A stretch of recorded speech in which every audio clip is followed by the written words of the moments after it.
뭔가 한 자리 된 느낌을 자꾸 나도 모르게 받으려고 하는 겁니다. 어린이들이 쓰는 방법이에요. 반복되다 보면 나도 몰라요. 근데 다른 사람들은 다 압니다. 되게 걱정하는 척, 미안한 척.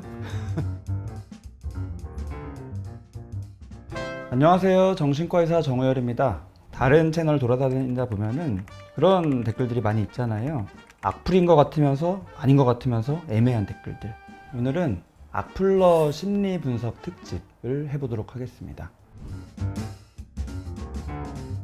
우선 한번 읽어보겠습니다. 많이 좋아했는데 떠납니다. 좋았던 모습만 남기고 싶네요. 제 유튜브에 다시 뜨지 않길. 응, 이제 안 볼 거야. 관심 없었는데 영상 보고 솟보이는 것 같다 짜증이 밀려와 구독 취소요. 부자 되세요. 변은 익을수록 고개를 떨구고 롤러코스터처럼 올라갈 땐 한없이 느리지만 내려오는 건 순식간입니다. 잊지 마세요. 그만 실수하셨으면 좋겠어요. 너무 실수가 잦아서 보기 힘드네요.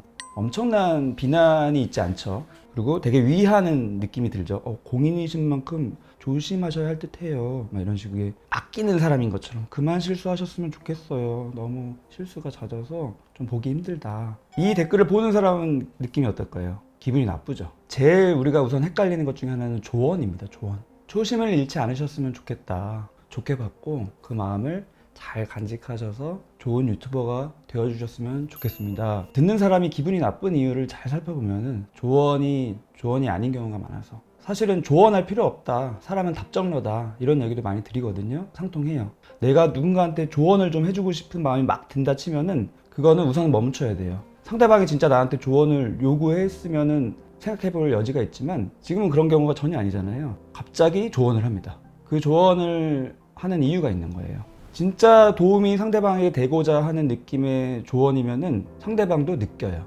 기분이 막 좋진 않지만 고마운 마음도 있고 여러 가지 감정들이 좀 적절하게 있는 게 자연스러운 건데 조언을 가장한 비난의 댓글이 있습니다. 그거는 우선 느낌으로 느껴져요.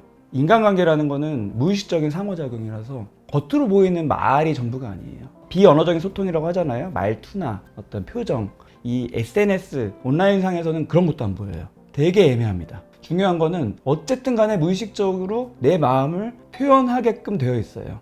흔히들 오해하는 게 지능형 안티다. 되게 지능적으로 악플을 교묘하게 남기는 거다. 이런 얘기를 많이 하는데 사실은 그렇지 않고요. 자기도 몰라요. 그 이면에 흐르는 불편한 마음을 담아서 쓰기 때문이에요. 아주 친한 친구 사이에서도 친구가 뭐가 잘 됐어요. 원하는 대학에 합격하거나 좋은 직장에 취직하거나 자식이 잘 되거나 그러면은 친구로서 마음속에 또 한편으로 질투심이 있을 수 있습니다. 근데 이거를 은연중에 표현해요. 좋은 성과가 있어서 다행이네. 나는 애들 걱정을 좀 했었어. 이런 식으로 되게 걱정하는 척, 미안한 척. 뭔가 불편한 말을 한마디 가운데 딱 넣어서 딱 전달하는 게 친한 친구 사이에도 있고 조금 덜 친한 거나 애매한 사이에서는 더 많죠. 그 다음번에 만날 때는 더 또 그럴까봐 조심스럽고 복수를 할 타이밍을 노리려고 하고 이런 게 인간관계에서 무수히 많습니다. 근데 그게 온라인상에서도 또 그대로 펼쳐져요. 이거를 전문 용어로 관계 공격성이라고 합니다. 사람은 누구나 공격성이 있거든요. 사람이기 전에 동물이기 때문에 중요한 본능 중에 하나가 공격성이에요. 화가 날 때가 있고 화를 막 표출하고 싶을 때도 있고 동물들은 그게 가능한데 또 인간이기 때문에 그게 억압되죠. 그래서 옛날에는 언어적으로 공격을 직접 막 했죠. 욕도 하고 비난도 많이 하고. 근데 요즘에는 그런 걸 너무 많이 하면 내가 고립된다는 걸 알기 때문에 그것도 또 안 하게 돼요. 그런 거 다 안 하면서 공격성을 표현하는 방법이 바로 관계 공격성입니다. 은연중에 돌려가게 하는 거. 흠집이나 약점을 툭 던지면서 그 사람을 사회적으로 고립되게 하는 식으로 만드는 공격성. 이 악플도 그런 식이에요. 그 구독자들이 그 댓글을 보거든요. 칭찬인 것 같은데 조언인 것 같은데 이 사람 좀 그런가? 이런 지점들을 툭툭 남겨놓는 거예요. 그러면은 이런 거 왜 할까? 심리적인 이유들이 몇 가지가 있는데요. 우선은 이런 식으로 사회적 공격을 많이 하는 분들은 통제적인 욕구가 엄청 커요. 대놓고는 못하고 교묘하게 장치들을 깔아놓고 툭툭 던지는 거예요. 그만 실수하셨으면 좋겠어요. 너무 실수가 잦아서 보기 힘드네요. 이게 실수를 해서 내가 불편하다라는 거를 어필하는 거는 아주 표면적인 거고요. 무의식적인 동기는 내 말 듣고 뭔가 좀 바꿔라. 나로 인해서 그 사람을 움직이고 싶고 조종하고 싶고 이런 욕구가 있는 거예요. 동물로 치면 서열, 사람으로 치면 권력 이런 거랑 관련이 많이 있습니다. 뭔가 내가 위축된 영역이 많거나 사람들이 나를 좀 무시하는 것 같거나 자존감이 많이 낮거나 이런 분들일수록 그런 걸 더 많이 추구해요. 뭔가 한 자리 된 느낌을 자꾸 나도 모르게 받으려고 하는 겁니다. 머리로 생각해서 하는 게 아니라 손으로 자동 반사적으로 되는 거예요. 실제 인간관계에서는 말로 자동적으로 되는 거고요. 의식적으로 악의를 가지고 폭파시키려고 하는 거다 생각이 만약에 들면은 화가 나겠죠. 그리고 그 사람한테 댓글로 어떻게 반응을 하게 됩니다. 역공격을 하고 방어를 하죠. 근데 그럼 어떻게 될까요? 문제가 더 커져요. 제가 언젠가 유튜브에서 동물 영상을 본 적이 있는데 원숭이한테 어떤 실험자가 딱 들어가서 원숭이 눈을 쳐다봐요. 막 때리려고 그래요. 그러다가 눈을 깔아요. 관심 안 두고 때리지도 않고 그냥 가만히 있어요. 그러다가 다시 원숭이 쳐다봐요. 그럼 또 막 때리려고 그래요. 동물의 본능. 서열을 항상 신경 쓰고 눈 깔면 넌 내 아래. 누가 더 높은지 가려보자. 깔아뭉개죠. 이게 동물만 그럴까요? 사람도 사회적 공격이 엄청 많이 이런 게 일어납니다. 돌려가게 하기도 하고 은연중에 폭탄을 심어놓기도 하고 조언인 척하면서 기분 나쁘게 하고 주변 사람들로부터도 그 사람을 뭔가가 의심을 하게끔 만들기도 하고 건투를 치면 잽 날려보는 거예요. 누가 센가 틱틱. 근데 이 사람이 가만히 맞고 있어요. 무시하는 거죠. 무시하거나 그냥 거기에 그냥 당하는 느낌. 그러면 더 센 이제 어퍼컷으로 확 날려버릴 수 있는 거고요. 약간 역공격을 해요. 그러면 나는 더 센 거 할 거야. 이런 식으로 하기도 하고. 온라인상에서는 내가 믿져야 본전이기 때문에 끝까지 가는 경우가 많아요. 그래서 흔히 진흙탕 싸움도 많이 되고. 그러면은 결국 손해는 물론 채널 운영자한테도 손해겠지만 제일 큰 손해는 자기한테 있습니다. 그런 관계에서 우월감을 차지하고 싶거나 누군가를 간섭하고 통제하고 싶은 욕구가 있거나 이런 거를 스스로 몰라서 나도 모르게 이제 댓글 같은데 그런 게 묻어나게 표현을 하는 거라서 예전에는 순수하게 유튜브 했는데 갑자기 광고를 깔고 브랜디드 영상을 업로드하고 이런 거 보면서 역시 유튜버들은 다 돈을 벌려고 하고 속 보이는 것 같아서 짜증이 밀려와요. 부자 되세요. 이게 이제 그런 의미죠. 여기에 더 빠질수록 이면의 감정은 더 피할 수 있다고 제가 누누이 말씀드리잖아요. 그래서 계속 악순환돼요. 이거 악플이야 이렇게 비난은 안 해요. 하지만 당사자는 당연히 감정적으로 안 좋고 주변 사람들도 그 영향을 받아서 어떻게 될 수 있고 근데 그럴 때 내가 감정적으로 순간 희열을 느낄 수 있어요. 왜냐면은 아까 그 욕구들이 충족되잖아요. 뭔가 나로 인해서 움직이는 통제 욕구. 이 우월감에는 권위에서 우월감도 있지만 또 다른 우월감도 있습니다. 도덕적 우월감이라고 하죠. 많은 사람들이 또 거기에 빠져요. 그냥 아무런 생각 없이 그냥 사람들이 쓰니까 어떤 용어를 썼어요. 근데 그 용어는 부정적인 의미가 담긴 용어입니다. 그걸 모르셨나요?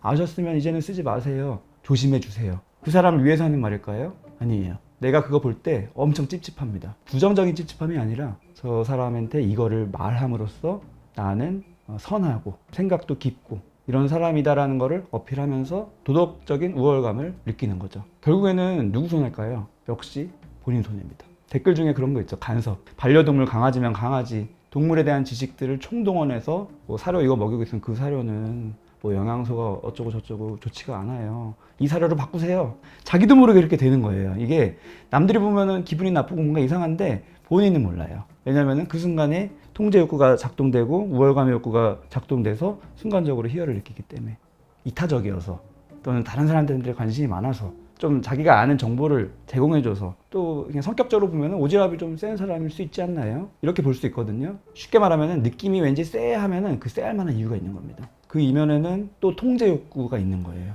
내가 이 행위를 함으로써 다른 사람들의 마음을 움직인다라는 그 느낌.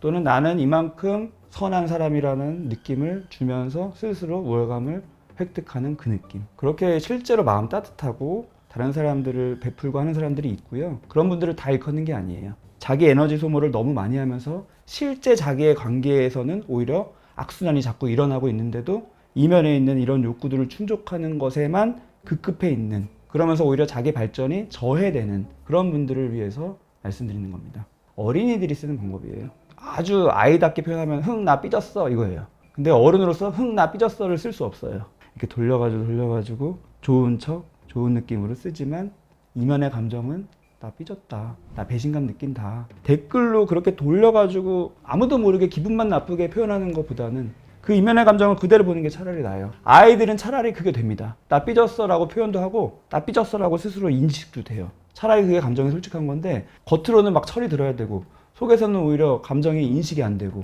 이게 반복되다 보면 나도 몰라요. 근데 다른 사람들은 다 압니다.